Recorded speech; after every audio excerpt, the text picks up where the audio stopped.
ఇటు ఉమ్మడి ఖమ్మం జిల్లాలో ముగ్గురు మొనగాళ్లు ఉన్నా యూరియా స్టాక్ పెట్టలేకపోయారు అంటూ BRS party working president KTR ఎద్దేవా చేశారు. ఉమ్మడి ఖమ్మం జిల్లాలో నూతనంగా గెలిచిన బీఆర్ఎస్ సర్పంచ్ సన్మాన సభ ఖమ్మం నగరంలోని తెలంగాణ భవన్లో ఏర్పాటు చేశారు. ఈ సభలో కేటీఆర్ ముఖ్య అతిథిగా పాల్గొని ప్రసంగించారు.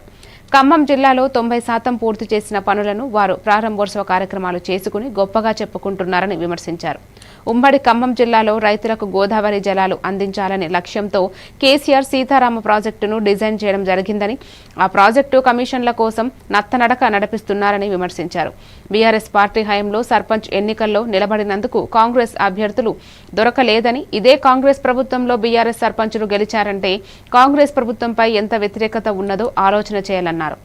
దీపావళికి బాంబులు వెళ్తాయి చూడండి అన్నాడు. 2 దీపావళిలు పోయినాయి. బాంబులు ఎక్కడ వెళ్ళాయో నాకు తెలియదు. ఈయన గారు పోయి మాత్రం అదాని కాళ్ళు పట్టుకొని, మోడీ కాళ్ళు పట్టుకొని, ఆయన ఇంటి మీద ఈడీ రేడ్ అయితే మాత్రం కాళ్ళు పట్టుకొని మీ బీజేపీలో చేరుతాను, దండం పెడతాను, నా మీద కేసు పెట్టకండి అని చెప్పి సిగ్గు లేకుండా బీజేపీకి మోకరిల్లి ఇవాళ కేసు మాఫీ చేయించుకుంటా ఉన్నాడు. ఇక్కడ ఖమ్మంలో ఒక్కో మంత్రి గారు ఆయన మన కార్పొరేటర్లు ఇల్లు బిజీగా తిరుగుతా ఉన్నాడు. కార్పొరేటర్ల ఇంటి చుట్టూ తిరుగుతూ ఇవాళ నేను ఇక్కడికి వస్తున్నా అంటే ఒక 3 కార్పొరేటర్లు వేసుకొని పోయి రేవంత్ రెడ్డి కాడ కూర్చోబెట్టినాడు. ఒకటి మాత్రం నేను పక్కాగా చెప్తున్నా, మంత్రి గారు ప్రజలు అనుకుంటే మీరు ఎంత మందిని ఎత్తుకొని పోయినా నువ్వు పీకేదేం ఉండదు. ప్రజలు అనుకుంటే పెద్ద పెద్ద వాళ్ళని ఇంటికి పంపించారు.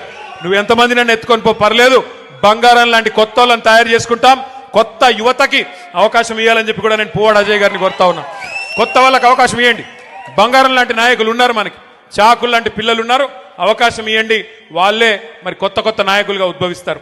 వాళ్ళు నేను ఖమ్మానికి వస్తుంటాం, అక్కడ మా తమ్ముళ్ళు 30% అని పట్టుకున్నారు. అది ఎవరి గురించో మీకు తెలుసు. ఒక మంత్రి కాదు, మీ జిల్లాలో అందరు మంత్రులు 30% నడిపిస్తున్నారు. బీ ట్యాక్స్ 30%, ఇక్కడ పక్కన బీ ట్యాక్స్ బాంబులేటి మంత్రి గారికి ఆయన ట్యాక్స్ కూడా 30%.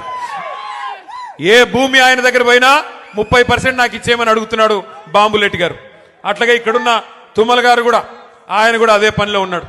ఎవరికి వాళ్ళు ముగ్గురు ఇవాళ ఏ ఒక్కరు కూడా జిల్లాకి పనికొచ్చే ఒక్క పని కూడా చేయడం లేదు. ముగ్గురు మోసగాళ్ళు, మొనగాళ్ళు కాదు. ఒకటి మాత్రం వాస్తవం, ముగ్గురు మోసగాళ్ళకి అసలైన నాయకుడు ఎవడా అంటే అలీబాబా పైన ఉన్నాడు. ఇక మీరు చూస్తానే ఉన్నారు ఆయన కథ అయితే.